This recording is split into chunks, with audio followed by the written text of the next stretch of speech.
นกพงศกรกระโดดปกป้องศิลปินตลกของหมอลำแห่งหนึ่งที่ถูกไล่ลงจากเวทีให้หยุดการแสดงทันทีกราบทักทายสบายดี FC ทุกท่าน FC ทุกคนเนาะมาพบมาพ่อกับค่อยเจเบาลาวคลิปนี้เป็นเรื่องราวที่ฮ้อนแห้งและสังคมกำลังให้ความสนใจโดยเฉพาะสังคมในแวดวงของเรื่องหมอหลอกหมอลำเนาะทักทายสบายดีกันในคลิปนี้ช่วงสายๆแน่จักหน่อยอากาศก็เริ่มร้อนเข้ามาแล้วมีแสงแดดส่องเข้ามาหาบอลยูที่พักอาศัยเนาะทักทายสบายดีคลิปที่2จากเจเบาลาวขอทักทายสบายดีมา FC ทั้ง2ฝั่งโขงบ่ว่าจะอยู่ทั้งฝั่งลาวแล้วก็ฝั่งไทยนะท่านผู้ชมเนาะพบพ่อกันคลิปนี้กระดังที่หัวข้อเจเบาลาวเว้านั่นแหละเป็นอย่างบอสนกพงศกรจึงออกมาเคลื่อนไหวเป็นเดือดเป็นห้อนทั้งที่เรื่องนี้บ่ได้เกิดอยู่น้ำวงของตนเองแต่เขาก็อดทนบ่ได้คอหมอลำหรือว่าหัวหน้าวงหมอลำทุกวงต้องออกมาเคลื่อนไหวแล้วแหละเพื่อปกป้องสิทธิผลประโยชน์และเกียรติศักดิ์ศรีของทีมงานตลกประจำวงหมอลำเหตุการณ์นี้บ่ได้เกิดขึ้นจากเสียงวิหกเกิดขึ้นจากหมอลำคณะหนึ่งเนาะทำผู้ชมเนาะหมอลำคณะนี้ก็ถือว่าเป็นหมอลำน้องใหม่เนาะกะอายุอานามก็น่าจะสู่สีกับหมอลำเสียงวิหกมันเกิดอย่างขึ้นว่าที่ค่ำคืนที่ผ่านมาหมอลำตัวนี้ไปแสดงอยู่สถานที่แห่งหนึ่งอยู่ที่วัดแห่งหนึ่งเนาะในช่วงนั้นการแสดงกะตอนเริ่มต้นกะแสดงด้วยความราบรื่นดีท่านผู้ชมจนก้าวไปหาช่วงในคณะช่วงที่ตลกเนาะช่วงตลกหมอลำทุกวงมันจะมีช่วงลำเลืองช่วงคอนเสิร์ตเป็นการห้องเพลงแล้วก็ช่วงตลกมันจะมีผสมประสานกันแต่ฮอดช่วงตลกมามันจะมีเจ้าหน้าที่ประจำหมู่บ้านนั่นกระโดดขึ้นเทิงเวทีไปซี่หน้าด่าปกจนเห็นให้คณะตลกกำลังแสดงอยู่ตกอกตกใจท่านผู้ชมเฮ็ดหยังบ่เป็นบอกว่าให้หยุดการแสดงให้เปลี่ยนเป็นรายการอื่นบ่มักตลกว่าซั่นทั้งที่ผู้นั้นน่าจะบ่แม่นผู้จัดผู้จ้างน่าจะเป็นเจ้าหน้าที่ประจำหมู่บ้านเขาฝากฝังให้มาดูแลผู้มาเที่ยวงานให้ตลอดปลอดภัยหรือบ่ไปเบิ่งคลิปนี้จากสดจากหน้าเวทีแล้วจึงมาพ้อกันในช่วงต่อไปกันเลยกรรมการบ้านไหนล่ะพี่เนาะฟังเสียงยาวยาวไปยาวโอ้เพื่อนบอกว่าบ่เอาตลกกับบ่เป็นหยังบ่ให้จ้างตลกโตข่าวขอโทษหลายๆเด้ออีพ่อเด้อขออนุญาตนะครับขออนุญาตหลายๆขอโทษหลายๆขอโทษหลายๆเด้ออีพ่อขออนุญาตนะครับมันเป็นการแสดงของลูกหลานเนาะพ่อว่าเป็นหยังอ่ะจอมแดนเซอร์เตรียมตัวนะคะแดนเซอร์เตรียมตัวไปลูกไปว่าเป็นหยังจัดไก่ไปเลยไปมาเขาเอามากับเขากับภาพเพื่อนบรรลัยเขาลงครับผมถ้าจังใดก็แจ้งลูกหลานเนาะนะครับกันแสดงแบบใดเนาะ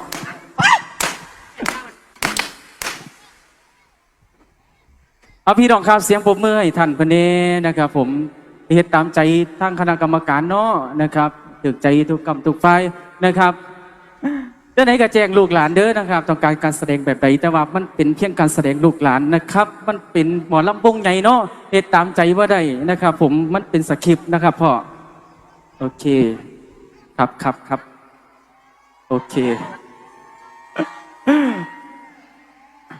โอเคครับพ่อโอเคครับโอเคครับผมพ่อนำพาพี่น้องแฟนๆเข้าสู่บรรยากาศงานโชว์กันต่อดิฉันครับ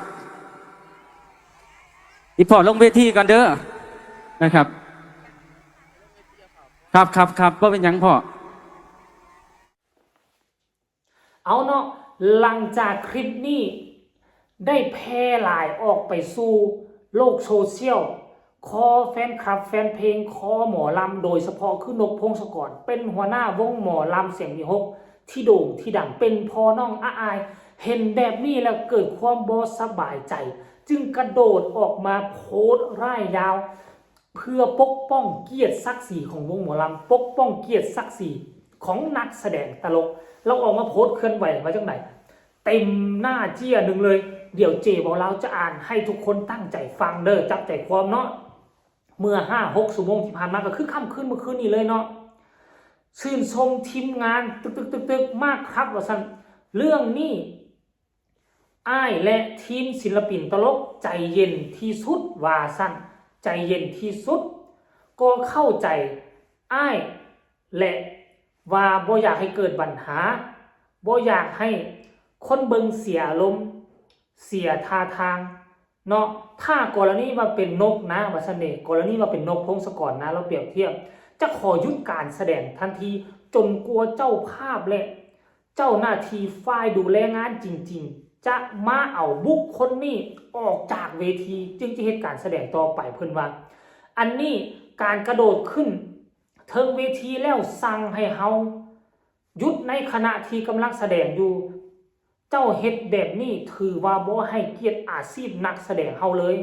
จะเอาตามอารมณ์อย่างเดียวหรือว่าเจ้าเมากันแท้ผมคิดมันอย่างว่านี่ผมเพิ่งเคยเห็นนี่แหละปกติแค่คนเมาหน้าเวทีและกระโดดขึ้นมา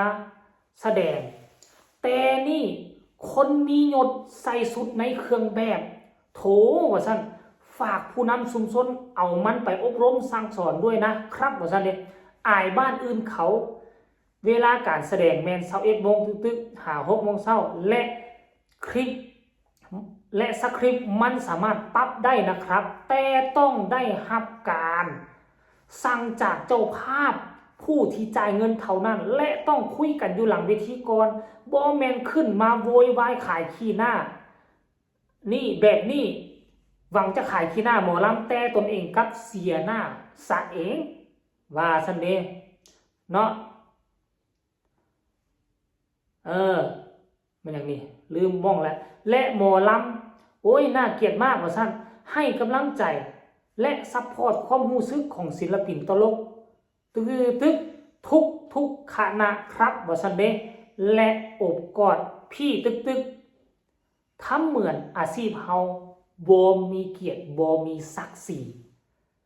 อันนี้คือการเคลื่อนไหวล่าสุดของนกพงศกรมีคำคิดคำเห็นต่อเหตุการณ์นี้เนาะและแล้วก็แคปเอาโพสต์ของวงคณะหมอลำนี่ออกมาโพสต์เคลื่อนไหวว่า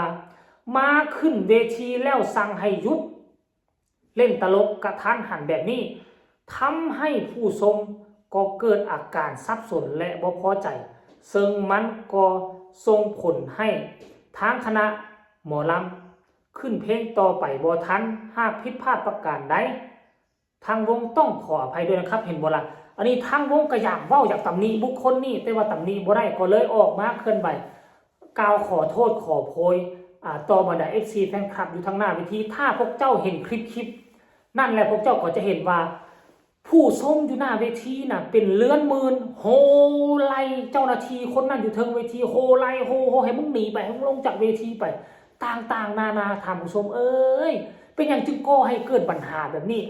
บ้านใดเมืองใดเป็นแบบนี้ให้หยุดให้เซาเด้อเจ้าบ่เป็นผู้จัดจ้างเจ้าบ่เป็นผู้จ่ายเงินแต่ถ้าเจ้าเป็นผู้จ่ายเงินแต่เจ้าก็บ่มีสิทธิ์ที่จะขึ้นมาเทิงเวทีละก้าวโป้งซี่หน้าซี่ตาให้เขาหยุดแบบนี้ต้องไปโอ้ลมพูดคุยกับหัวหน้าวงอยู่ทั้งหลังเวทีมันสามารถปรับเปลี่ยนตามที่ผู้จ่ายเงินต้องการได้ทุกสคริปต์เลยเขาบ่ห้ามแต่การที่เจ้าขึ้นเวทีแล้วนี่มาคือการหวังมาชี้หน้าของวงหมอลำและทั้งที่เจ้าเป็นคนจ้างเจ้าเป็นคนจ่ายเงินอันนี้แหละจึงเห็นให้นกพงศกรเป็นเดือดเป็นห้อนท่านผู้ชมเศร้าได้ให้เศร้าดีถ้าให้เปิดหน้าเปิดตาคนนี้เลยว่าอยู่บ้านใดเอาหน้ามันขึ้นให้ทุกคนวิพากษ์วิจารณ์มันจ้าให้มันมีแผ่นดินอยู่เนาะคลิปนี้ก็ขอต้อนเพียงสำนีฝากทุกคนกดไลค์กดแชร์กดติดตามเพื่อจะพลาดในคลิปต่อไปใครมีคำคิดคำเห็นคำตำหนิที่ส้มแนวไหนก็ส่งมาใต้คอมเมนต์พบกันใหม่ในคลิปหน้าสำหรับคลิปนี้อย่าหาทำสบายดี